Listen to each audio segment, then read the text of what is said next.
La Russie est un pays aussi vaste qu'imprévisible.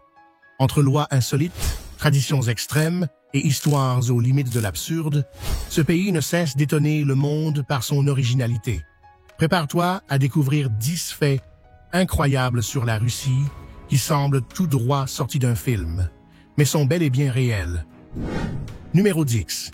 La bière était considérée comme un aliment. Jusqu'en 2011, la bière n'était pas reconnue comme boisson alcoolisée en Russie. Elle était classée légalement comme un aliment, au même titre que le pain ou le jus de fruits. Le changement est survenu sous la présidence de Dmitri Medvedev, quand le gouvernement a décidé d'agir face à l'abus massif d'alcool. Au début des années 2000, la consommation annuelle moyenne dépassait les 18 litres d'alcool pur par personne, provoquant environ 50 000 morts par an, et un homme sur 4 ne vivait pas au-delà de 55 ans. Des lois plus strictes ont alors été adoptées, dont celle qui a enfin défini la bière comme une boisson alcoolisée. En 2018, la consommation avait diminué de moitié. Malgré les progrès, le lien culturel entre la Russie et l'alcool reste un trait emblématique du pays.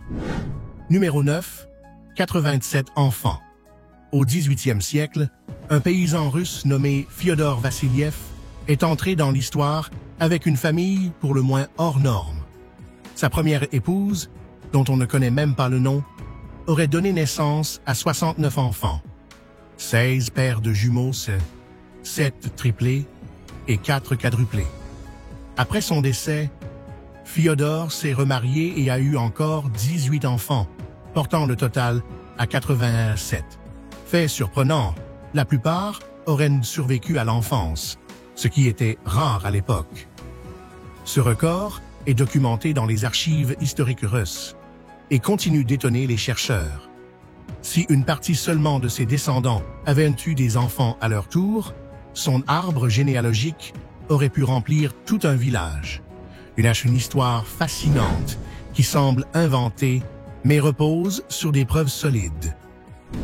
Numéro 8. Des chats gardiens de l'art. Au cœur de Saint-Pétersbourg, l'Ermitage n'est pas seulement un musée, c'est aussi le royaume d'une colonie féline. Plus de 70 chats vivent et patrouillent dans les galeries, leur mission étant claire, chasser les souris. Cette tradition remonte à Pierre le Grand, qui avait rapporté un chat de Hollande. Sa fille, l'impératrice Élisabeth, les déclara officiellement gardiens du palais. Depuis, les chats ont conservé ce rôle avec fierté. Aujourd'hui, ils reçoivent de la nourriture de qualité, des soins vétérinaires et même l'attention des médias internationaux. Certains plaisantent en disant qu'ils devraient avoir leur propre attaché de presse. Les visiteurs les photographient souvent, faisant des chats une partie intégrante de l'expérience du musée. À l'Ermitage, l'art et la nature cohabitent, et les chats en sont les discrets, poilus et respectés protecteurs. Numéro 7. Le village le plus froid du monde. À Oymyakon, en Iakoutie, l'hiver est bien plus qu'un froid mordant. Il est extrême. Ce petit village détient le record du lieu habité le plus froid au monde. En 1933, le thermomètre y a chuté à moins 67,7 degrés Celsius. L'eau s'y transporte à la main. Les maisons sont construites sur pilotis pour ne pas faire fondre le pergélisol et les voitures restent allumées jour et nuit pour éviter le gel. Impossible d'y cultiver quoi que ce soit. L'alimentation repose sur la viande de renne et de cheval. Même les enterrements nécessitent de faire fondre le sol avec des feux. Pourtant, environ 500 personnes y vivent en permanence. La photographe Amos Chappell a documenté cette réalité saisissante, montrant à quel point la vie dans l'un des endroits les plus glacials de la planète peut être à la fois rude et fascinante. Numéro 6. Conduire un char. Dans certaines régions russes, il n'est pas si étrange de voir un char militaire garé devant une maison. Pourquoi? Les véhicules militaires démilitarisés peuvent être légalement achetés par des particuliers. Une fois désarmés et autorisés, ils deviennent des moyens de transport civil, souvent utilisés pour des expéditions, des randonnées extrêmes ou tout simplement pour impressionner les passants. Le BRDM-2, un ancien véhicule de reconnaissance amphibie, est l'un des plus prisés. On peut s'en procurer un pour environ 22 000 $. Certaines entreprises les transforment en camping-car à chenilles, bureaux mobiles ou abris tout-terrain.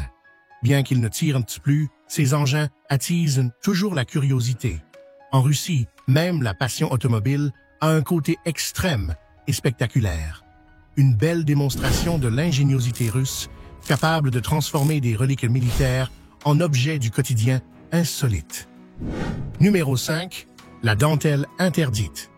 Depuis le 1er juillet 2014, la Russie, ainsi que la Biélorussie et le Kazakhstan, a interdit la vente de sous-vêtements en dentelle synthétique. Pourquoi? Pour des raisons de santé publique. Selon la loi, les tissus doivent absorber au moins 6% d'humidité. La dentelle synthétique, elle, n'en absorbe qu'environ 3%.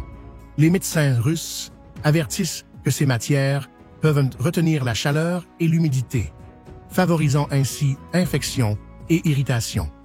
La loi interdit à la fois la production locale et l'importation.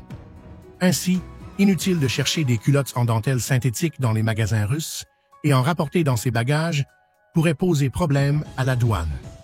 Si tu voyages là-bas, mieux vaut emporter des sous-vêtements en coton. En Russie, même l'intime est soumis à une réglementation stricte. La santé avant la mode, selon Moscou. Numéro 4. Bain glacé religieux. Le 19 janvier, lors de l'épiphanie orthodoxe, des milliers de Russes plongent dans des eaux glacées en creusant une croix dans la glace des lacs.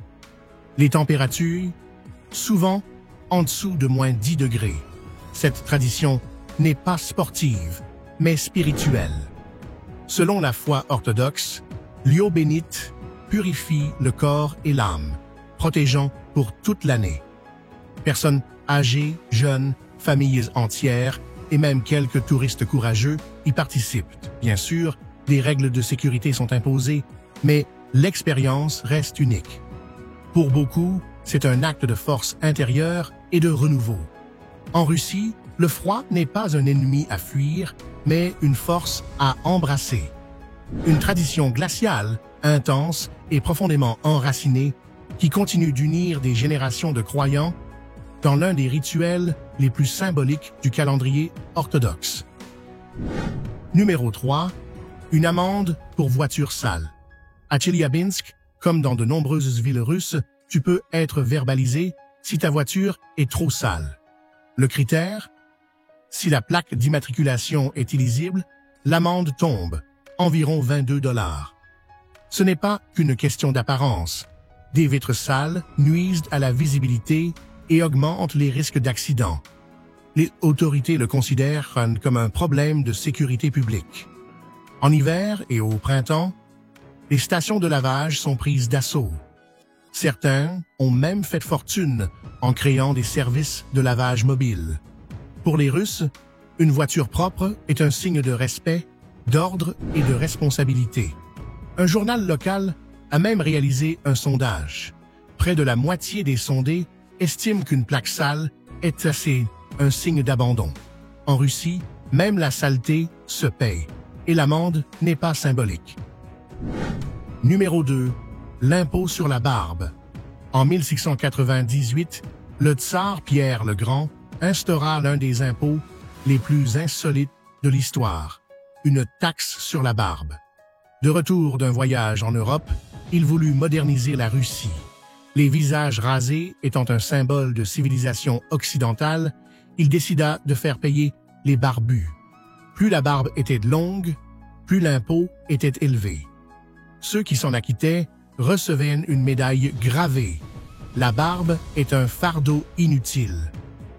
La mesure fut mal accueillie mais resta en vigueur plusieurs années.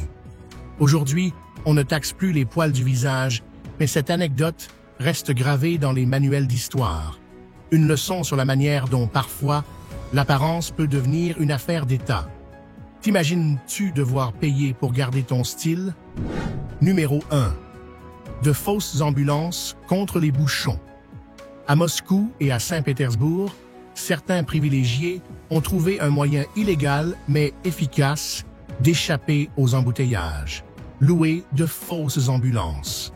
Avec sirènes et gyrophares, elles empruntent les voies prioritaires et traversent les bouchons sans difficulté.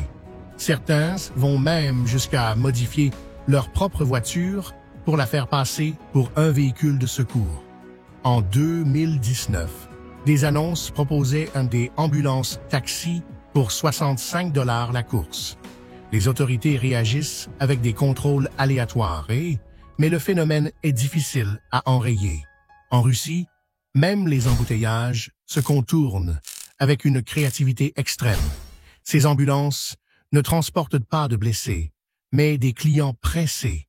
Une des nombreuses contradictions qui font de la Russie un pays unique où la réalité dépasse bien souvent la fiction. Ici, la voie d'urgence devient voie express pour ceux qui peuvent se le permettre.